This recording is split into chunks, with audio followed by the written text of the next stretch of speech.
to The Hypnotist, the show that gives you inside access to cutting-edge hypnosis with real clients facing genuine issues. Brought to you by the hypnotherapist demanded by celebrities, CEOs, and even royalty, Adam Cox. These recordings took place live from Adam's clinic in London's world-famous Harley Street. So, get yourself comfortable and enjoy today's episode of The Hypnotist.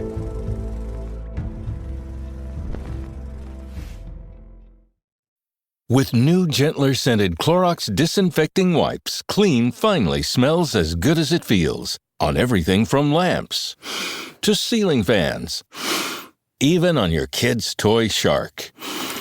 Oh, ouch. Clorox disinfecting wipes, now available in crisp lemon. Find it on Amazon.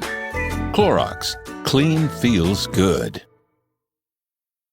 Hi, it's Adam here, and you're about to listen to a hypnosis session designed to not quit cocaine, but to be highly discerning about when it is actually consumed. And I was working with a client that was getting into a cycle of solitary use that would spiral, and they would use much more than they wanted to. It wasn't giving them the upside that it did when they were younger, and it was having more health consequences, really affecting their breathing. They were sniffling. It was affecting their energy levels, sometimes for a day or two afterwards. So they didn't want that. But what they did want is to not feel that it would never be there. And I would say some people are very clear. It's kind of like, well, you're either a user or you're not. And that's a binary metaphor, zeros and ones. But actually, there is a very, very big difference between someone that is a daily cocaine user and someone that uses maybe once every 2 or 3 months in certain situations. In terms of the impact on the body, in terms of any legal risks, it's all proportionate to the amount of consumption. So this session is all about discernment, boundaries, and this particular client had certain successes. So in the past, they were a heavy smoker, and then they made a rule that they would never buy their own. And in doing so, even if they borrowed a cigarette from someone else, their consumption of cigarettes dropped by like 99%. They also set up a rule for themselves, a boundary of not drinking alcohol on weekdays. And their alcohol consumption went down and their productivity went up. So what we can say is that a lot of people feel that boundaries and discipline are restrictive. Actually, they lead to freedom, because once your unconscious and conscious mind accepts the boundaries, you have a lot of choice within those boundaries. And sometimes those choices can actually enhance things like productivity, health, well-being, clarity, all of these things that become very, very useful. So if you are interested in just being absolutely abstinent, I would say look for another episode that I have that relates to cocaine. If your goal is that you don't want things to spiral, you don't want to get caught in these loops, and you don't want to end up using more than you want and go down that slippery slope, but you still want to kind of have it in very specific circumstances, this might be a good session. But anything other than that, look for a different session. And if you do like the idea of a bespoke session with me so that you can deal with your addiction, your habit in a way that feels empowering for you, there will be a link in the description where you can schedule a free consultation call. We'll have a chat over Zoom, and it might be the case that I'm your hypnotherapist rather than just a person you listen to on a podcast. For now, though, you might get some value from this session. So find a quiet, comfortable place where you won't be disturbed, relax, and enjoy the session.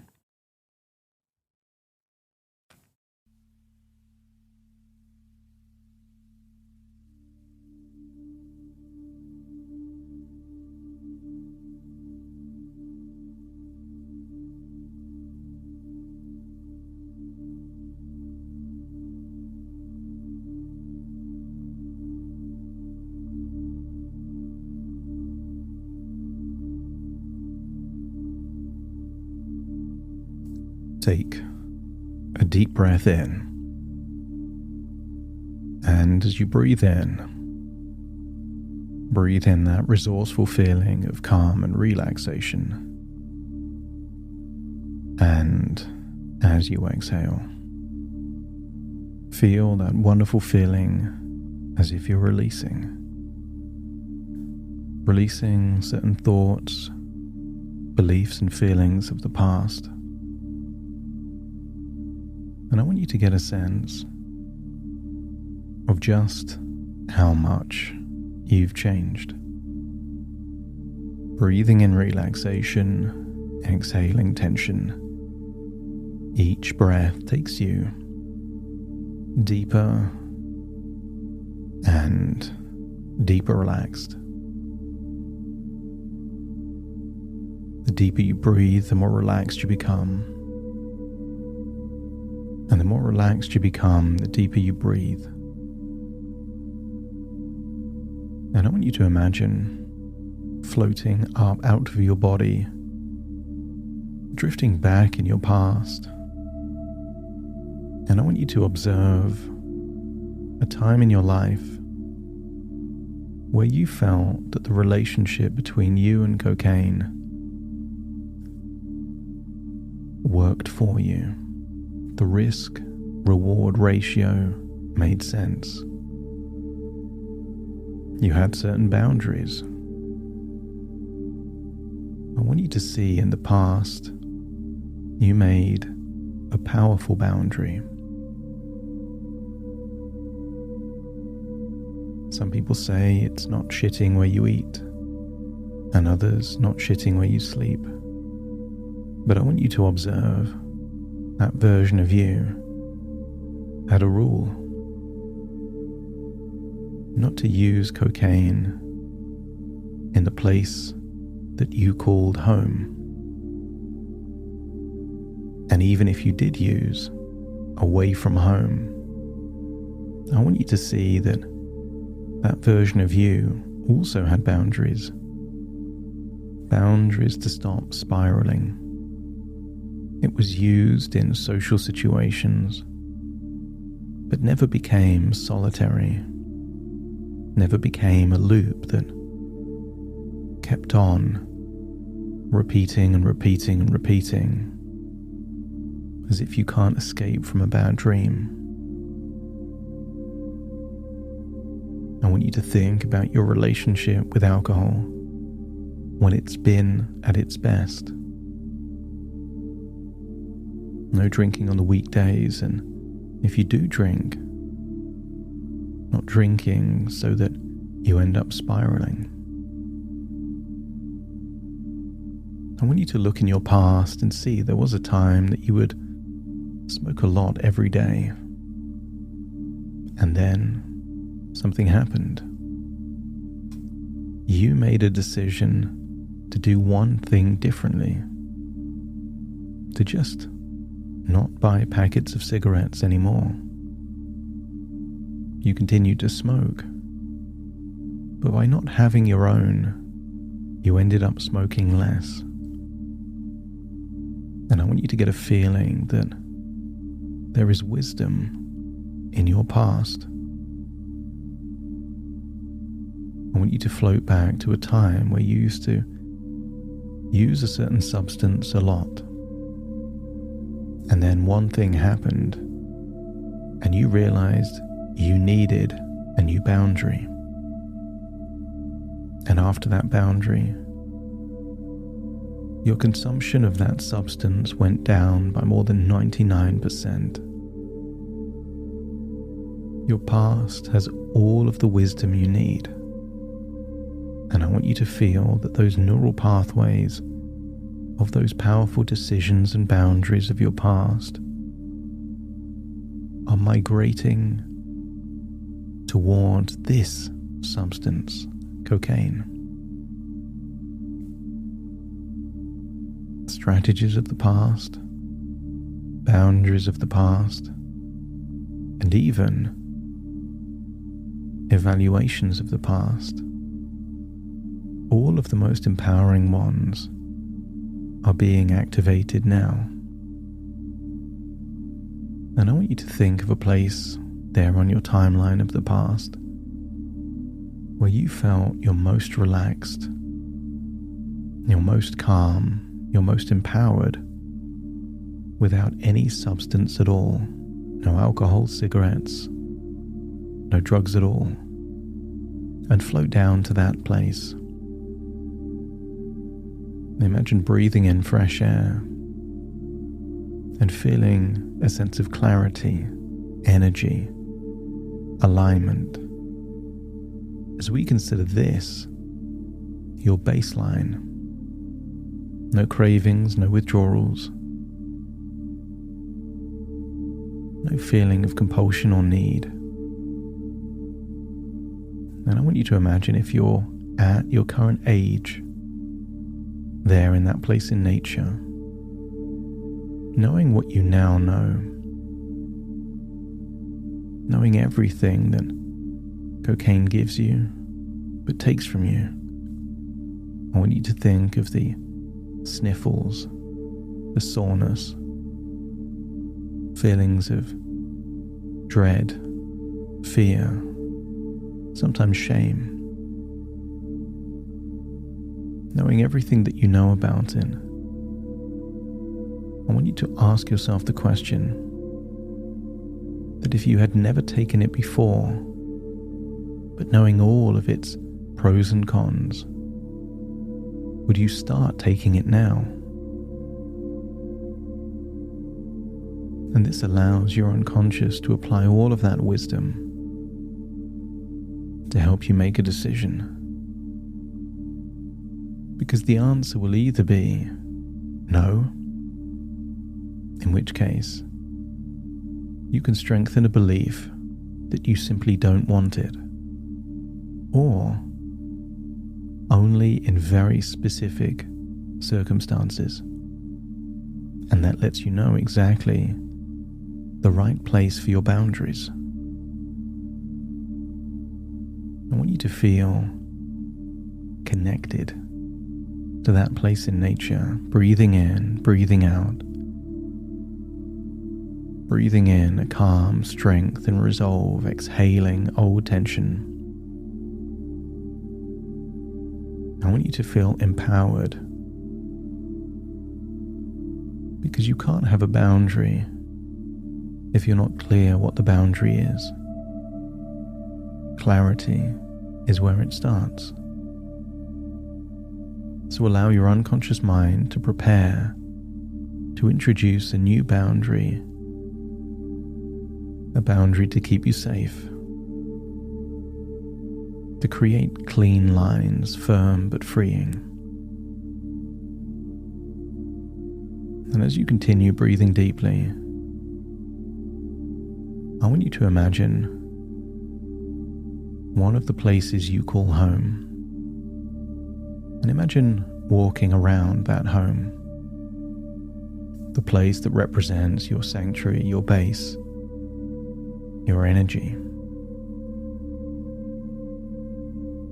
And I want you to get a sense of this is where you live. And I want you to imagine how difficult it would be to defecate in your own bed or defecate on your own dining table. I want you to imagine everything in your neurology would say, you don't do that here. You don't shit where you sleep or shit where you eat. And I want you to feel how true that wisdom is. And I want you to feel that cocaine use from this point forwards is now like shitting. I want you to feel that any place that you would not defecate is now a place that you would not use cocaine. I want you to get a sense that cocaine is a pleasurable poison, a false promise. Your home is the place where you live, rest, and rebuild. And from now on, a place where you don't want anything corrosive to enter. You simply don't. because you don't shit where you eat. Allow that to be your mantra. And I want you to imagine feeling the amount of disgust. If you were to wake up in your bed one day, and there it was, human feces, I want you to feel that level of disgust and link it to the thought and the idea of cocaine. That's it. Connecting with that feeling of aversion, disgust, a sense of, we don't do that here. I want your mind to take you to a place even deeper, an extra level deeper. Just imagine something that looks like a fireman's pole. Slide down that pole to a level deeper. And you're now at a level where your subconscious mind can take on powerful new instructions. Ones that protect, empower, and guide you. Here, I want you to strengthen a belief that you already have. Cocaine isn't who you are. It's just what you have done. A habit, a behavior that can be changed or rewritten. In the same way, there was a time that you would have alcohol on weekdays and then don't. Or cigarettes you used to buy for yourself and then don't. Boundaries that once felt hard, but now feel natural. And your unconscious remembers just how effective those boundaries were. It was beneficial to your work, your health, even your bank balance. Reactivate all the neural pathways that mean you know how to set, enforce, and refine a boundary. And I want you to feel that these boundaries mean that you get to find a balance where you keep some of what it gives you without losing everything. Because if you find out that after drinking a certain amount of alcohol, you're not able to enforce your own boundaries, there may be a future where alcohol is no longer viable. And I want you to imagine what it would feel like to miss out on a nice drink with a nice meal, drinking with a conversation with someone that you find connection with, love to have those conversations, and now give not an ultimatum to your unconscious, but just a pragmatic assessment. If too much alcohol always leads to cocaine, alcohol will need to go. And if the part of your unconscious that wants a balance between recreation and responsibility understands that, let me know by nodding your head.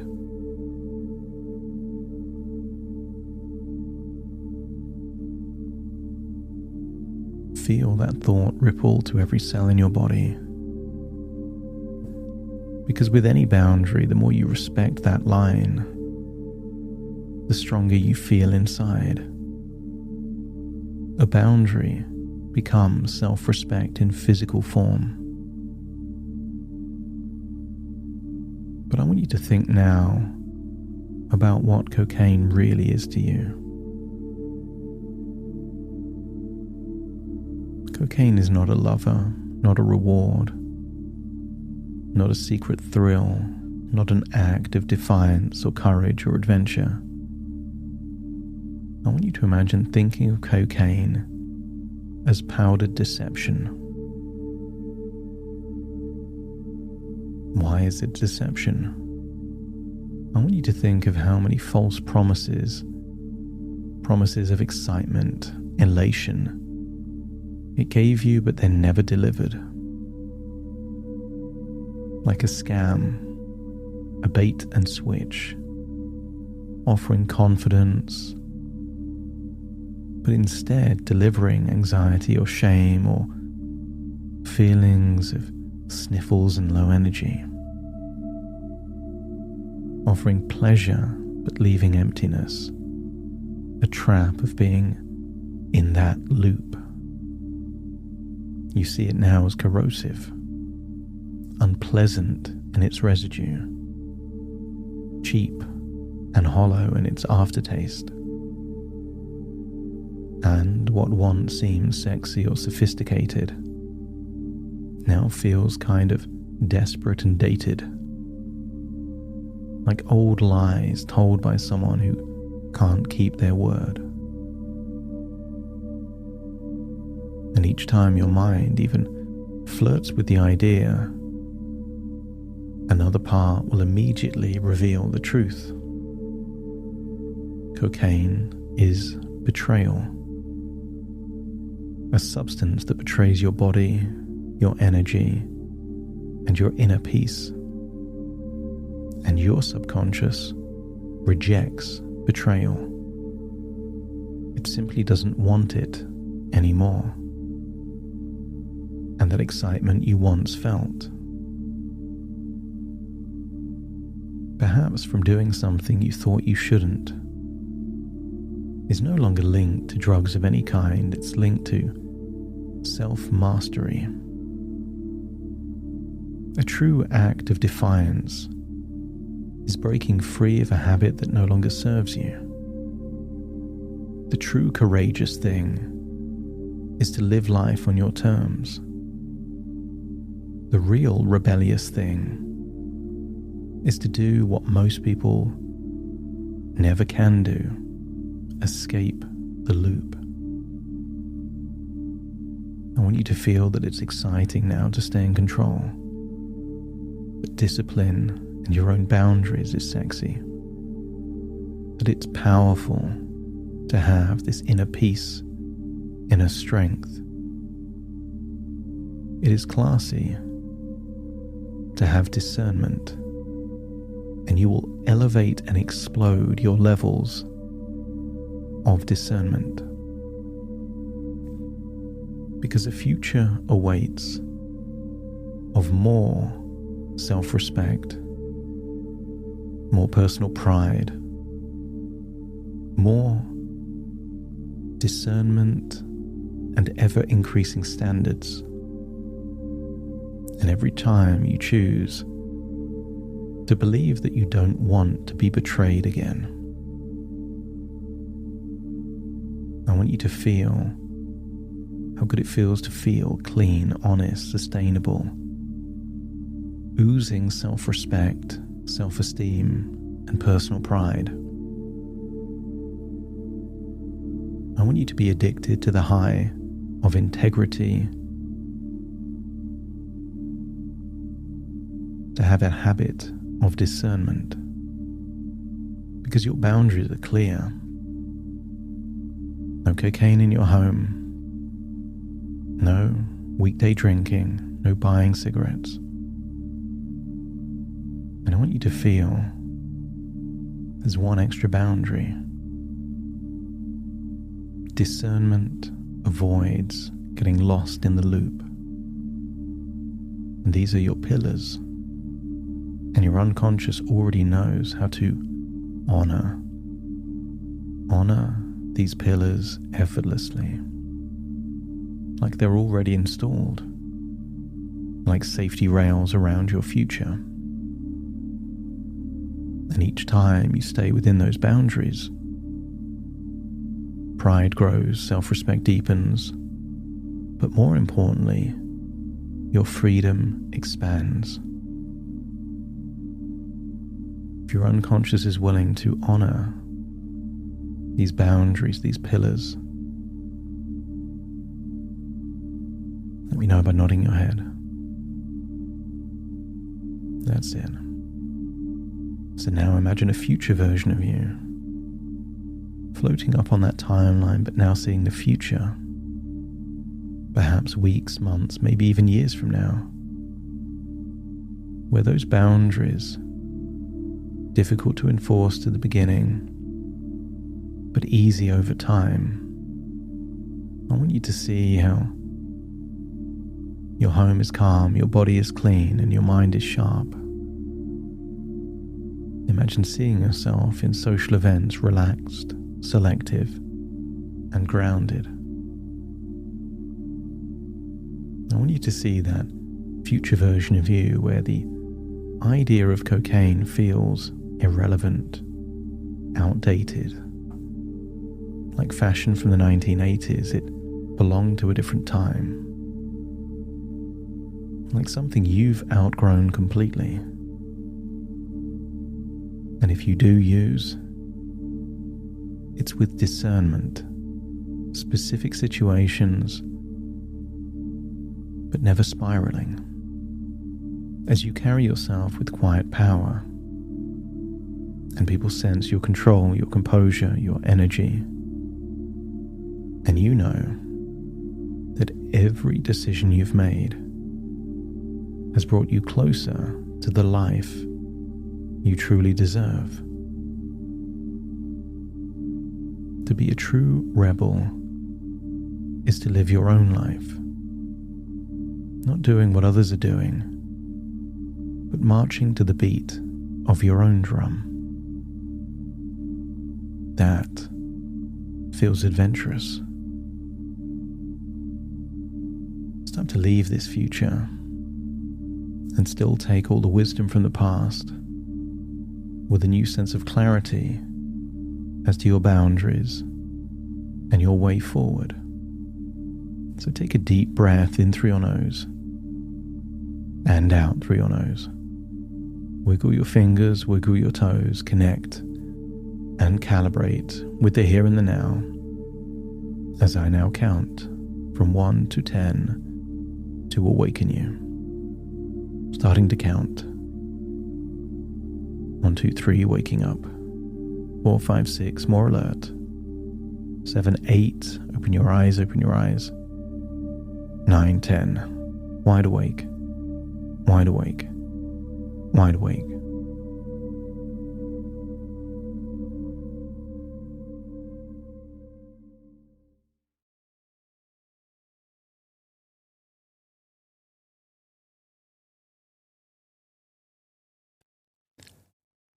Thank you so much for joining me on today's episode of The Hypnotist. If you've enjoyed this episode or got some value from it, please give it a 5-star rating and review. And maybe you know someone that would also benefit from this particular episode, in which case share the episode with them so they can also get the benefit too. And if you would like to listen to this episode where it's just the hypnosis, so no intro, no outro, no explanation, just the hypnosis and completely ad-free, there will be a link in the description where you can subscribe at a very low cost and only get access to the hypnosis. So if that's of interest, please check that out. Thank you again for being a regular listener of The Hypnotist, and I'll see you again soon for more.